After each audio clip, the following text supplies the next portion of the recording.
I think we had talked about doing this also or similar for the Superior channel, because you also have kind of a neat background in that you haven't had things handed to you on, you know, a silver platter. Like you you very much fought to get where you are.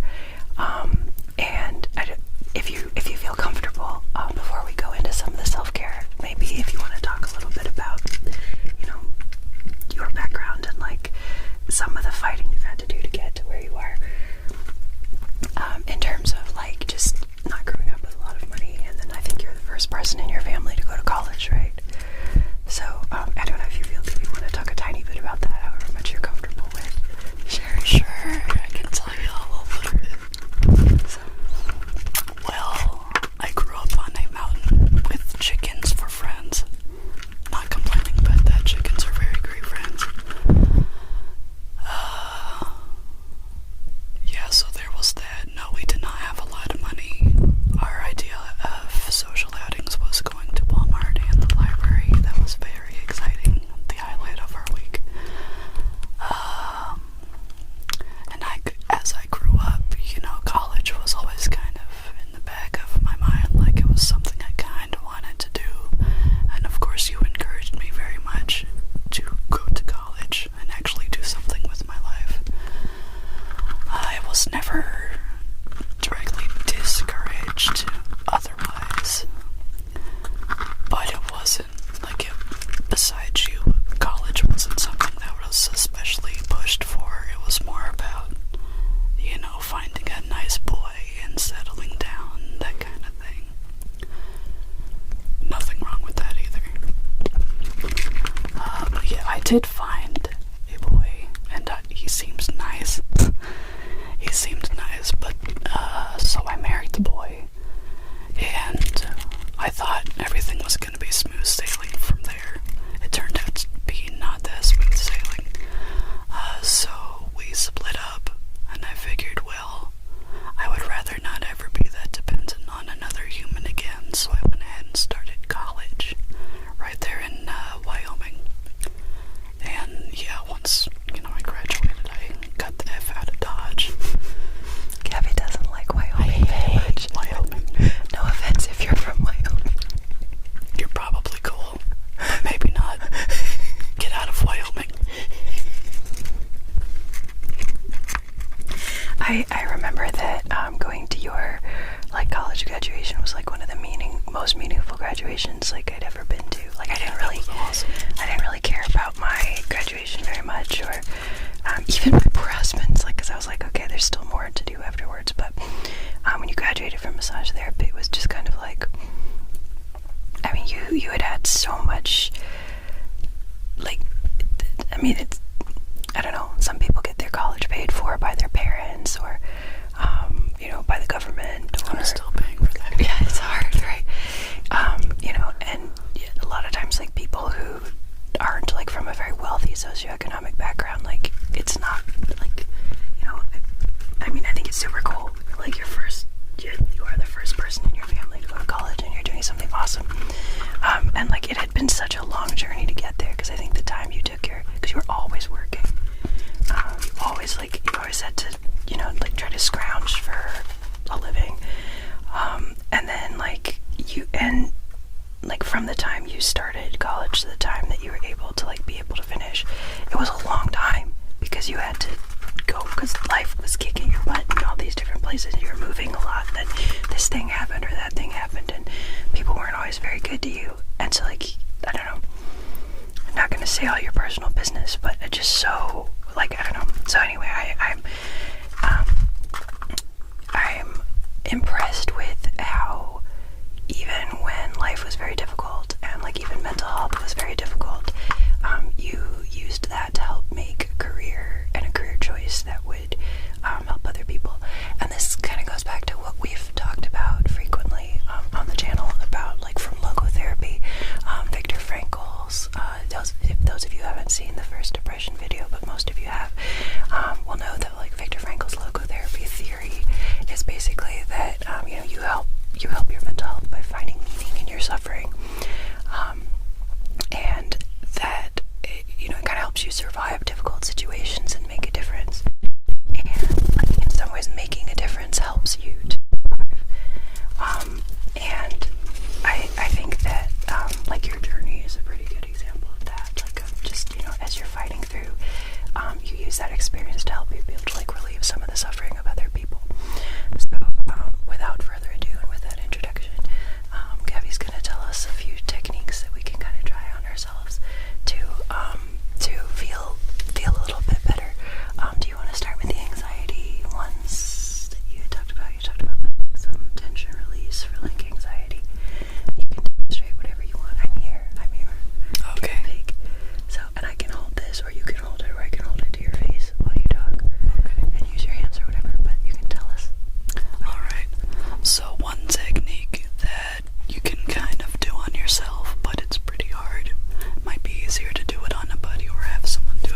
I'll just move forward and backwards, and then you can just put your mouth close to the mic, and you'll be good. We adjust fire as we need to. All right. So to engage the occiput, you go ahead and kind of apply a little bit of pressure to the base of the skull at the where the neck meets the skull, basically. And kinda you can go in little circles, very small circles, so it's almost more of a thought of movement than movement itself. And you can kind of pull out towards the sides of the skull, if that makes any kind of sense. That makes a lot of sense. That's really good. Yeah, that's... Don't chew loudly on people's ears. That's not nice. Nobody likes that. That feels really good. And, good old scalp massage is always nice. Now, some people appreciate nails in the scalp. Other people, it's like nails on a chalkboard. So you might want to ask them how they feel about that.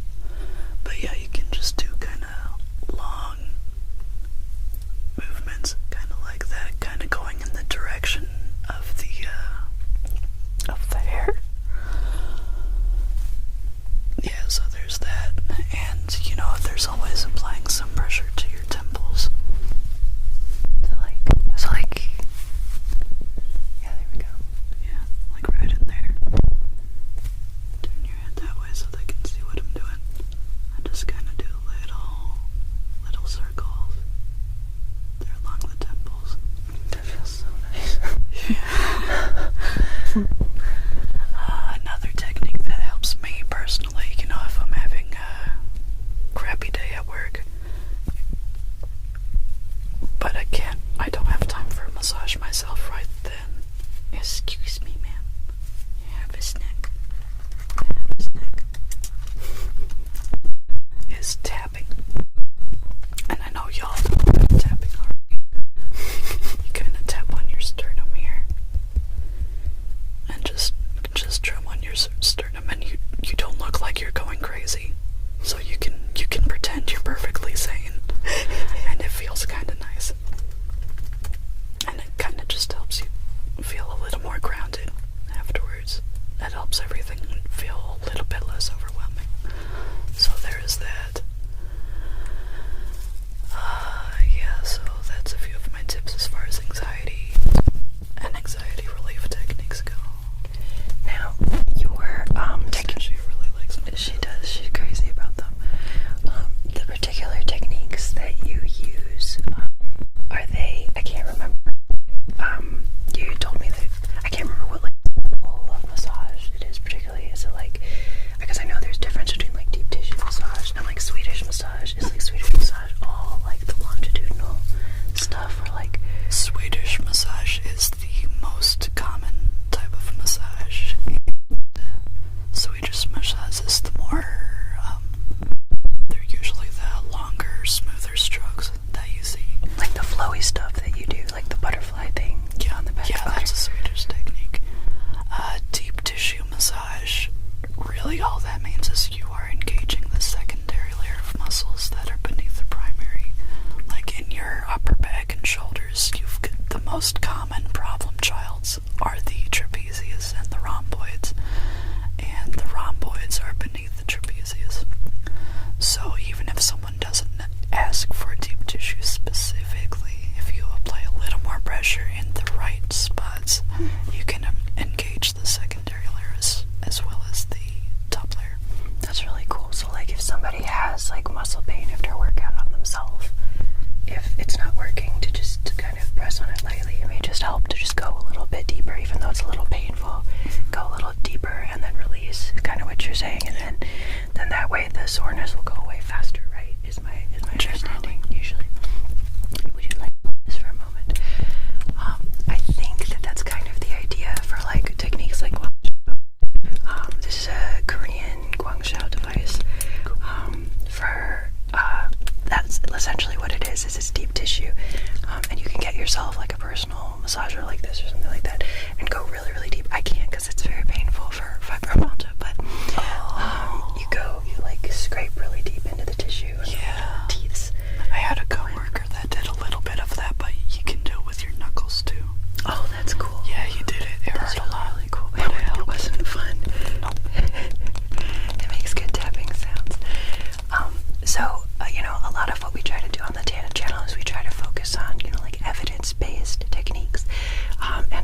is often seen as an alternative medicine, but to tell you the truth, the literature science for it is quite good. And I'm not just saying that as from anecdotal experience.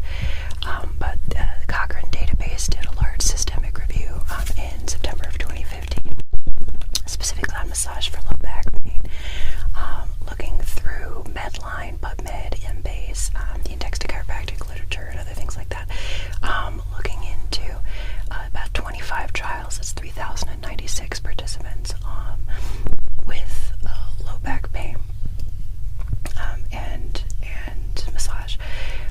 So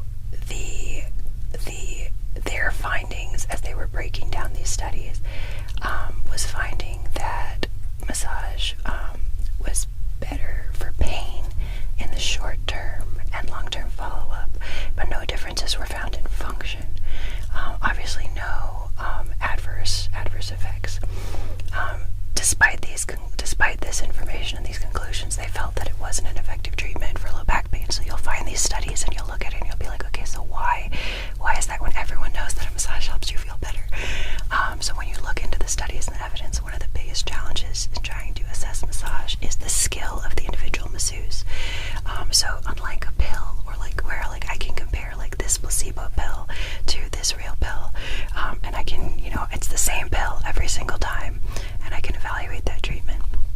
With a massage, your massage from one person might be different from massage from another person, or the same person might be having a bad day that day. So when you see people, especially physicians or other experts, kind of poo-pooing or being perhaps a little bit down on understanding the evidence base of massage, a lot of times that's based on that's why I always talk about when you're looking at the evidence, going down into the details, right?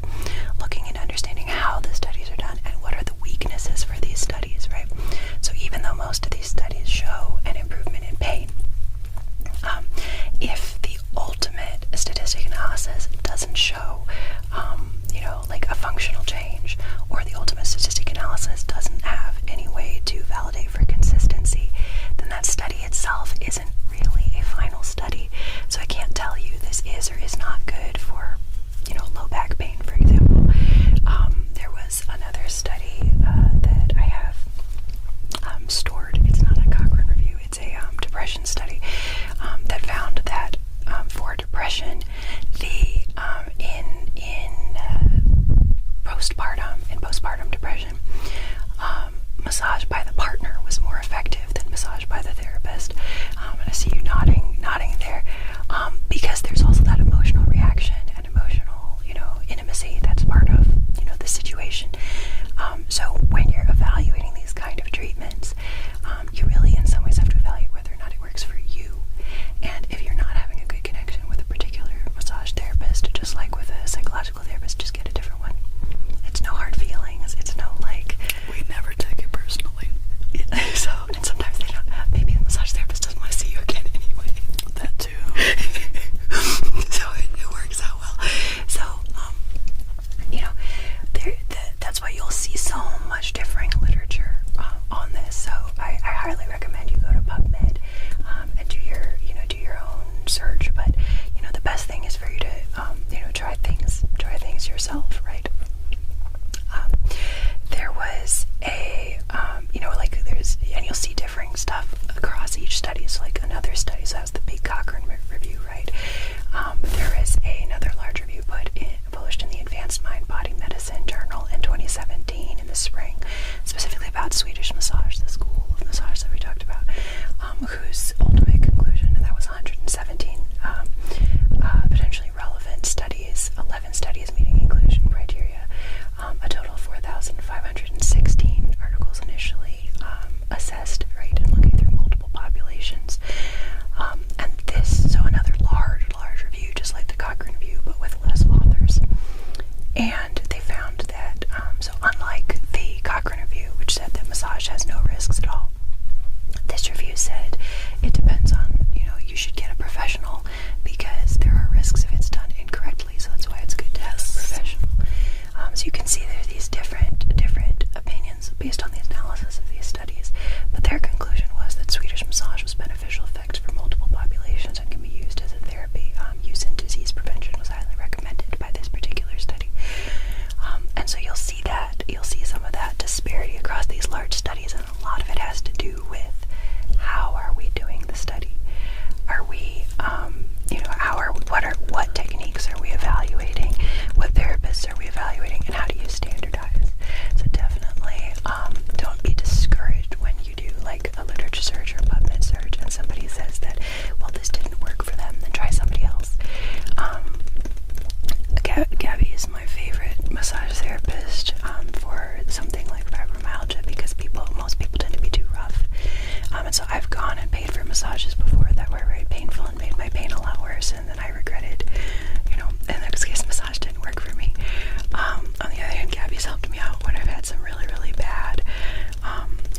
felt, especially coming back from Korea after my deployment, felt really bad and really, really sick. And she helped me feel a lot better. And so again, it's your mileage may vary, and so learning some of this stuff for yourself can be a little bit helpful. And also, if you are having a partner work on you, or you are working on a partner and you are trying to apply a little more pressure than, just the light nerve strokes, basically just applying lotion. One thing to keep in mind, if you are doing deeper pressure, you need to apply a broader base of pressure. Like, you can get a lot deeper with your palm without causing pain than you can with your thumb. We actually avoid the thumbs whenever we can. Yeah, so that's a thing to remember. That makes a lot of sense. What other kind of techniques like that are good for things like chronic pain, or like self-care or buddy care? I know it's a very broad question. Another thing that I have learned in my experience, especially, and I use it with all my clients, but especially with the clients that struggle with anxiety, you're in a dark room, they're naked, they can't see you, so it's a good idea to keep polarity, so you are always touching the client when you're moving around the table. I'll put a hand on their leg, so they know where you are. Yeah, exactly, so they're not wondering, where is this stranger? Yeah. If you do decide to give professional massage a try, and you have never done this before, a few basics to know what I call the ABCs of massage is all jewelry take off, pretty please. It's pretty easy to work around rings, but if you ask for lots of extra focus on the neck and shoulders, but you have this big necklace on, it's a little bit challenging for us. Also, there's B for breathe. Keep breathing. Focus on your breathing. Don't hold your breath when they're going deeper. If we're going too deep, please just let us know so we can adjust the level of pressure. And C ties right into that. C is for communicate. Let us know what you are expecting, what you would like to get out of your massage session. And yeah, if we're doing a technique that you don't necessarily like, instead of clenching, just let us know, hey, stop it. And we won't take it personally if we are worth our salt. If we do, we should probably not be massaging people. That's fair. That's really fair. Now, a lot of people do have things like back pain or back discomfort. Are there certain stretches or postures or self-massages or back care that you recommend to your clients sometimes? I know you were talking earlier about posture and posture is a big deal. The thing is, there's a lot of variables. There's what kind of posture are they using? Are they staying hydrated? Are they stretching anyway? Are they getting exercise? Or are they just going straight from their work computer to their home computer? What kind of self-care are they doing in general? But yeah, I always recommend watch your posture. I'm kind of a hypocrite about that. I'm really bad at posture too, we'll be honest. I know everyone says it, but hydration helps a lot. Drink your water, stay away from the soda. If you need a happy balance, there's fruit juice. Fruit juice is pretty cool. And there's, I think a lot of people, we hear about hydrating and people don't really understand why. In the context of pain and in the context of something like muscular pain, the more water there is in your system, the more, fluid volume you have, both for your third space and for your vascular system. And the more the muscles can move. Otherwise, you're like a raisin. Your fascia as well. I hadn't thought of that, but yeah, that's absolutely Otherwise, they feel like really big raisins. Yeah, because your fascia, that's the little layer under your skin and above your muscles. It's kind of this white glistening layer. I don't know if you've ever been in a surgery, but it's very sparkly and pretty. Stuff.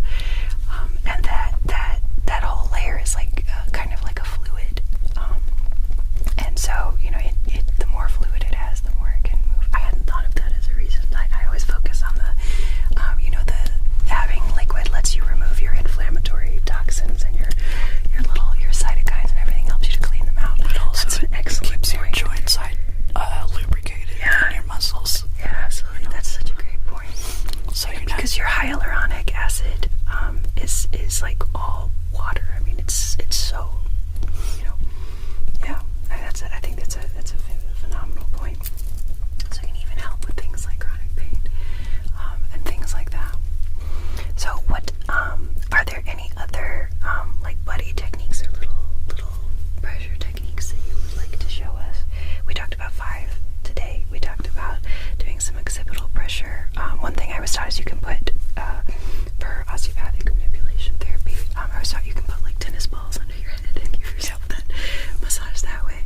Temple pressure, understanding that when you're doing scalp massage, you were saying go with the hair and go longitudinal in little squeezes, which I didn't know. That's just really cool. And then the other important point was with the occipital massage, the tiny, like a baby girl. No. With the occipital massage, the tiny, like almost imperceptible circles. I didn't know that, and that makes a huge difference. Like you can really feel that difference. And then the gentle spreading, that also makes a really big difference. Any other especially head massage type stuff, because those are good things for you to do while you're watching or when you're about to watch ASMR.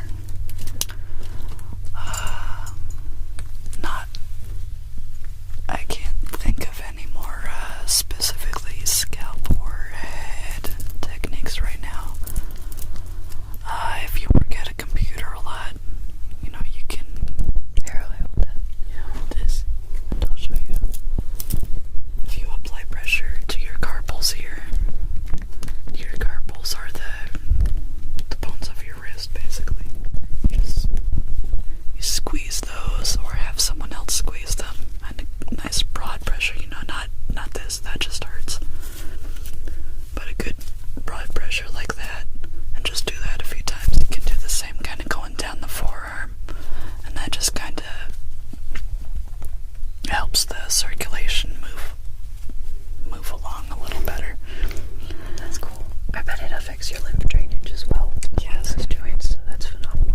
Yeah. Speaking of lymph stuff, are there any, like I'll sometimes show people OMT, like self-lymph techniques. Are there some self-lymph techniques that you like or that you recommend? Like for, you look like you immediately thought of something. Go ahead. Yeah. Let's hear it. I like going down the neck and down the lymph nodes here in your throat. And whenever you are using, lymphatic drainage, work towards the heart. Like you can't do lymphatic drainage going like down the arm. You have to do it in really short, kind of deep strokes going towards the heart. That's because you have 2 really big, like chyme repositories. Chyme is this fat fluid in your body that helps your immune system to work.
Come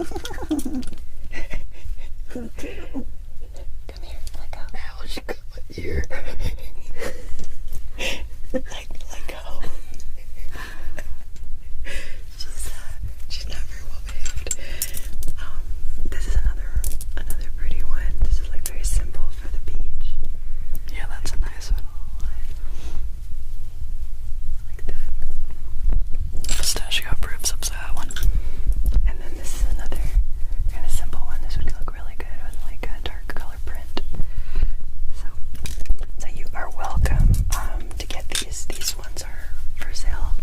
And you can message me on my YouTube if you can't find my Instagram. That works too. Our YouTube is linked in my channels here, in the other channels. So, yeah, and you can ask, do you have a business email written in your YouTube about? About massage? No, in your YouTube about page, do you have your business email listed there? No. Oh, well then they can't message you. Well, not on email. They can't message me on YouTube itself. They have to write a comment in your discussion, I guess. Oh. But you can hit her up on Instagram at grumpy.gaps. My Instagram is linked on my YouTube page. Well, then there you go. Now you'll be able to find it pretty easily. But thank you so much for hanging out with us today and teaching us some stuff. And we really appreciate having you here. You have a very good whisper. And I also need to rescue you from the spirit that's coming. All right. Have a lovely night. Bye-bye.